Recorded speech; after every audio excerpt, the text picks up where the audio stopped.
नमस्कार दोस्तों, जी भोजपुरी चैनल में आप सबका स्वागत है। दोस्तों, आप सबको बता दूं कि भोजपुरी इंडस्ट्री में आए दिन विवाद छिड़ते रहते हैं, वैसे ही फिर से एक नया विवाद छिड़ चुका है। क्या है वीडियो की पूरी जानकारी आप सबको बताने वाले हैं। उससे पहले अगर भोजपुरी से जुड़ी जानकारी पाना चाहते हैं तो हमारे इस चैनल को सब्सक्राइब करके वीडियो को लाइक जरूर कर लीजिएगा। चलिए बिना किसी देर के वीडियो को शुरू करते हैं। दोस्तों, सबसे पहले इस वीडियो क्लिप को आप लोग ध्यान से देखिए, फिर आगे बात करते हैं।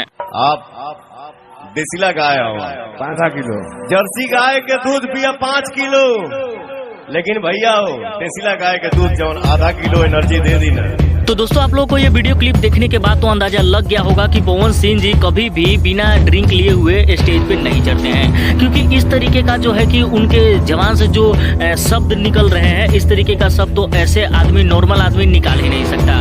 क्योंकि बड़ी स्टेज पे पूरा पब्लिक के सामने जो है कि अनुपमा यादव की इतना बेइज्जती कर रहे हैं और बोल रहे हैं कि तुम देसीला गाय हो, इतना दूध देता है, उतना दूध देता है। इस तरीके का बात जो है कि नॉर्मल आदमी कर नहीं सकता है। जरूर वो ड्रिंक लेकर ही आदमी इस तरीके का बात करता है। कभी भी आप लोग खेसारी लाल यादव जी का स्टेज शो देखिएगा, उसमें स्टेज शो में खेसारी लाल यादव जी स्टेज पे चढ़ के कभी भी इस तरीके का बात बोल ही नहीं सकते हैं, किसी का बेइज्जती नहीं कर सकते हैं। हमेशा सबको ये बोलते हैं कि मैं आपका बेटा हूँ, मैं आपका भाई हूँ, मैं आपका ही भतीजा हूँ। मतलब हमेशा जो है कि खेसारी लाल यादव जी सम्मान देते हैं लोगों को। तो दोस्तों, यही फर्क है खेसारी लाल यादव और पवन सिंह में। तो दोस्तों, अगर आप लोग भी खेसारी लाल यादव जी के सच्चे वाले फैन हैं तो हमारे चैनल को सब्सक्राइब करके वीडियो को लाइक जरूर कर लीजिएगा। चलिए मिलते हैं नेक्स्ट वीडियो में न्यू अपडेट के साथ।